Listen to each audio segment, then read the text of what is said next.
Halo ibu-ibu, bagaimana kabar hari ini? Semoga baik-baik saja ya. Hari ini saya mengajak ibu-ibu semua untuk belajar mengenai apa itu HIV/AIDS, sipilis, dan hepatitis B, serta pemeriksaan penunjang apa yang harus dilakukan oleh ibu hamil. HIV/AIDS. HIV adalah virus yang menyerang kekebalan tubuh manusia.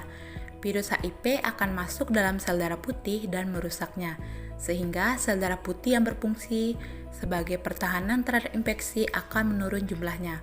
Akibatnya, sistem kekebalan tubuh menjadi lemah dan penderita mudah terkena berbagai penyakit. Kondisi ini disebut AIDS. Sedangkan AIDS adalah kumpulan gejala penyakit akibat menurunnya sistem kekebalan tubuh secara bertahap yang disebabkan oleh HIV. Penularan HIV/AIDS. International Labour Organization atau ILO dalam flip chart pencegahan dan penanggulangan HIV dan AIDS menyatakan cara penularan HIV/AIDS dapat melalui yang pertama, melalui hubungan seksual secara anal maupun vaginal dengan seorang yang mengidap HIV baik dengan lawan jenis atau sesama jenis. Yang kedua, melalui transfusi darah dan transplantasi organ yang tercemar HIV. Yang ketiga, melalui alat jarum suntik atau alat tusuk lainnya seperti akupuntur, tindik, dan tato yang sudah tercemar oleh HIV. Yang keempat, pemindahan dari ibu hamil yang mengidap HIV kepada janin yang dikandungnya melalui proses persalinan dan melalui pemberian ASI. Tanda dan gejala HIV/AIDS. Tanda dan gejala HIV sangat bervariasi, tergantung dengan tahapan infeksi yang diderita. Yang pertama, tahap awal. Di tahap awal ini, jarang sekali merasakan dan menunjukkan timbulnya suatu tanda dan gejala infeksi.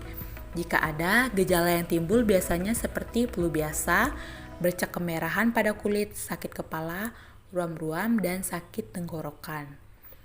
Yang kedua, jika sistem kekebalan tubuhnya semakin menurun akibat infeksi HIV, timbul tanda dan gejala lain, seperti kelenjar getah bening bengkak, penurunan berat badan, demam, diare, dan batuk. Yang ketiga, tahap kronis. Di tahap kronis ini, gejala yang muncul seperti sariawan yang banyak, bercak keputihan pada mulut, gejala herpes zoster, ketombe, keputihan yang parah, kandidiasis, kanker serviks, dan gangguan psikis. Yang keempat, pada tahap lanjutan, penderita HIV akan kehilangan berat badan, jumlah virus terus meningkat, jumlah limfosit CD4+ menurun hingga kurang 200 sel ultra. Pada keadaan ini dinyatakan AIDS. Yang kelima, tahap akhir. Pada tahapan akhir menunjukkan perkembangan infeksi oportunistik seperti meningitis, Mycobacterium avium, dan penurunan sistem imun. Nah, jika tidak melakukan pengobatan, maka akan terjadi perkembangan penyakit berat seperti TBC, meningitis, Cryptococcus, kanker seperti limfoma, dan sarkoma Kaposi. Faktor risiko penularan HIV dari ibu ke anak. Dalam Peraturan Menteri Kesehatan Nomor 51 Pasal 2 Tahun 2013, ada 3 faktor utama yang berpengaruh pada penularan HIV dan ibu ke anak, yaitu faktor bayi, faktor ibu, dan tindakan obstetrik. Dalam faktor ibu yang berpengaruh pada penularan HIV yaitu yang pertama, jumlah virus HIV dalam darah ibu saat menjelang atau saat persalinan, dan jumlah virus dalam air susu ibu ketika ibu menyusui bayinya. Yang kedua, ibu dengan jumlah sel CD4 rendah lebih berisiko menularkan HIV ke bayinya. Yang ketiga, status gizi selama hamil.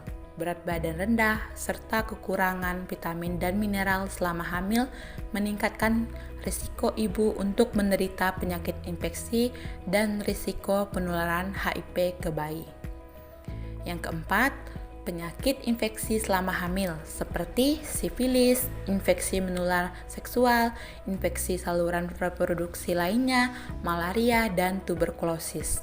Yang kelima, penyakit lain seperti mastitis, abses, dan luka di puting payudara dapat meningkatkan risiko penularan HIV melalui ASI. Selanjutnya, faktor bayi. Dalam faktor bayi ini, yang menjadi faktor penularan HIV/AIDS yang pertama, usia kehamilan dan berat badan bayi saat lahir. Yang kedua, periode pemberian ASI. Semakin lama ibu menyusui, risiko penularan HIV ke bayi akan semakin besar. Yang ketiga, adanya luka di mulut bayi yang lebih berisiko tertular HIV ketika diberikan ASI. Selanjutnya yaitu faktor obstetrik atau faktor persalinan. Nah, yang pertama yaitu jenis persalinan. Risiko penularan persalinan per vaginam lebih besar daripada persalinan melalui bedah sesar. Yang kedua, lama persalinan. Semakin lama proses persalinan berlangsung, risiko penularan HIV dari ibu ke anak semakin tinggi. Yang ketiga, ketupan pecah lebih dari 4 jam. Sebelum persalinan meningkatkan risiko penularan HIV hingga 2 kali. Yang keempat, tindakan episiotomi, ekstrasi vakum, dan forceps. Pencegahan penularan HIV/AIDS. Pencegahan dan penanggulangan HIV/AIDS dapat dilakukan dengan yang pertama, absen hubungan seksual bagi yang belum pernah berhubungan seks dan berlaku saling setia hanya melakukan hubungan seksual dengan satu orang bagi yang sudah menikah. Yang kedua, cegah dengan kondom apabila salah satu pasangan sudah terkena HIV atau tidak dapat saling setia. Yang ketiga, hanya menggunakan jarum suntik atau alat tusuk baru yang steril. Yang keempat, pencegahan melalui darah dan ibu ke anak. Pastikan hanya menerima transfusi darah yang tidak mengandung HIV dan pencegahan kehamilan yang tidak direncanakan pada perempuan dengan HIV. Selanjutnya, sipilis. Apa itu sipilis? Sipilis merupakan salah satu infeksi menular seksual yang menimbulkan kondisi yang cukup parah terhadap penderita, disebabkan oleh bakteri Treponema pallidum yang berbentuk spiral. Bakteri ini masuk ke dalam tubuh manusia melalui selaput lendir, misalnya di vagina atau mulut, atau melalui kulit. Sipilis merupakan penyakit yang berbahaya karena dapat menyerang seluruh organ tubuh termasuk sistem peredaran darah, syaraf, dan dapat ditularkan oleh ibu hamil kepada bayi yang dikandungnya. Penularan sipilis. Penularan sipilis dapat terjadi melalui 2 cara. Yang pertama, sipilis kongenital atau bawaan. Bila wanita hamil dengan sipilis primer dan sekunder serta spiroketemia yang tidak diobati, besar kemungkinan untuk menularkan infeksi pada bayi yang belum dilahirkan daripada wanita dengan infeksi laten. Penularan dapat terjadi selama kehamilan.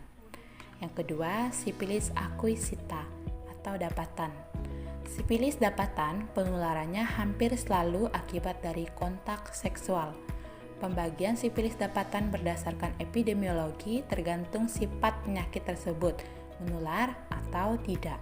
Stadium menular bila perjalanan penyakit kurang dari 2 tahun dan stadium tidak menular perjalanan penyakit lebih dari 2 tahun. Faktor risiko penularan sipilis dari ibu ke anak. Menurut buku pedoman program pencegahan penularan HIV sipilis dan hepatitis B dari ibu ke anak, penularan sipilis dibagi menjadi 2, yaitu faktor ibu dan faktor tindakan obstetrik. Yang pertama, faktor ibu. Adanya infeksi seksual lain selama kehamilan, misalnya infeksi menular seksual, yaitu HIV, gonore, dan lain-lain. Selanjutnya yaitu infeksi organ reproduksi, malaria, dan tuberkulosis akan memperbesar risiko penularan sipilis. Yang kedua, faktor tindakan obstetrik.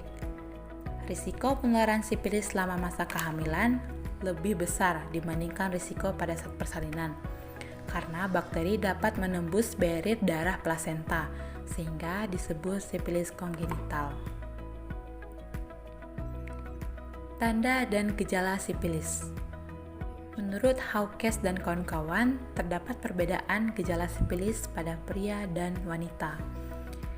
Gejala sipilis pada pria yaitu adanya lepuhan yang terdapat di alat kelamin. Yang kedua, adanya pembengkakan getah bening atau benjolan mirip kutil yang dapat menular dan biasanya terdapat di sekitar anus dan ketiak dan merupakan ciri-ciri penyakit sipilis lanjutan. Selanjutnya, gejala klinis pada wanita. Nah, pada wanita ini, gejala klinisnya yang pertama, muncul benjolan dan luka di sekitar alat kelamin. Luka terlihat seperti lubang pada kulit dengan tepi yang lebih tinggi. Yang kedua, terkadang disertai pusing-pusing dan nyeri tulang seperti gejala flu.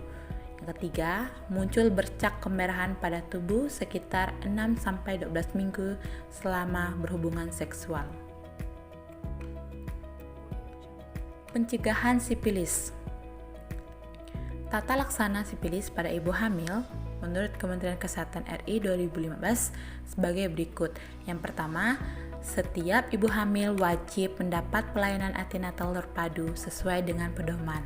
Yang kedua, pada kunjungan pertama, pelayanan antenatal terpadu dilakukan tes darah secara inklusif, termasuk tes HIV dan sipilis yang sebaiknya dilakukan sebelum kehamilan 16 minggu. Yang ketiga, screening tetap dilakukan sekalipun kunjungan pertama melewati 16 minggu dan dilakukan tata sesuai dengan pedoman. Yang keempat, setiap ibu hamil yang tes serologi positif dengan metode apapun harus diterapi untuk mencegah sipilis kongenital. Yang kelima, obati pasangan seksual perempuan atau ibu hamil seropositif tersebut. Selanjutnya, hepatitis B.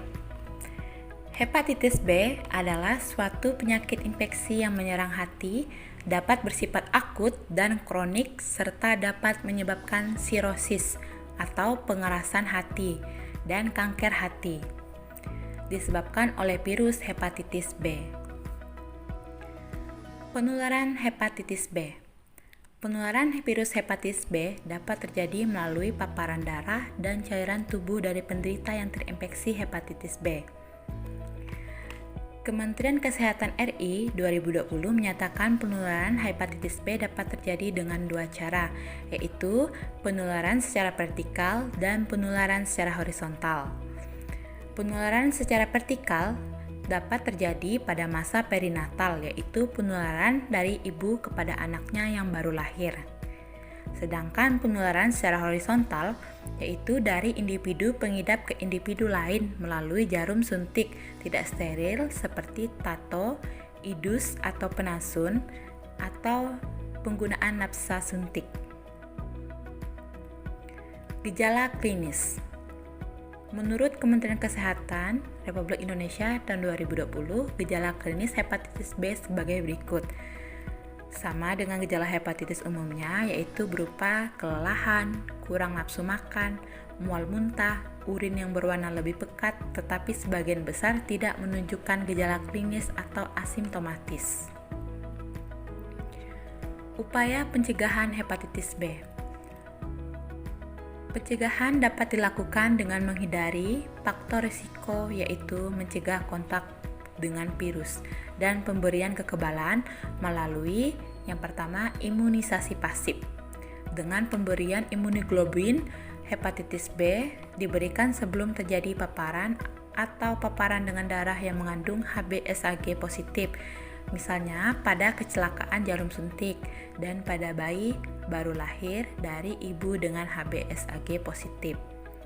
Yang kedua, imunisasi aktif diberikan secara intramuskular dengan dosis pada bayi dan anak 3-4 kali dan pada orang dewasa 3 kali. Selanjutnya, pemeriksaan penunjang HIV, sipilis, dan hepatitis B. Peraturan Menteri Kesehatan Republik Indonesia tentang eliminasi penularan HIV, sipilis, dan hepatitis B dari ibu ke anak tahun 2017 mengupayakan pencegahan penularan penyakit menular langsung HIV, sipilis, dan hepatitis B dari ibu ke anak dilaksanakan melalui kegiatan pencegahan dan penanganan secara komprehensif pada ibu hamil dengan melakukan deteksi dini. Deteksi dini risiko infeksi HIV, sipilis, dan hepatitis B dilakukan melalui pemeriksaan darah paling sedikit 1 kali pada masa kehamilan dalam pelayanan antenatal terpadu di setiap fasilitas pelayanan kesehatan. Untuk pemeriksaan darah atau pemeriksaan penunjang HIV, hepatitis B, dan sipilis dilakukan dengan cara yang pertama, pemeriksaan penunjang HIV. Cara pengambilan darah dilakukan seperti biasa. mengikuti prosedur standar. Tes diagnosis HIV dapat dilakukan secara serologis, dilakukan dengan metode Rapid Diagnosis Test atau RDT. Yang kedua, pemeriksaan penunjang sipilis.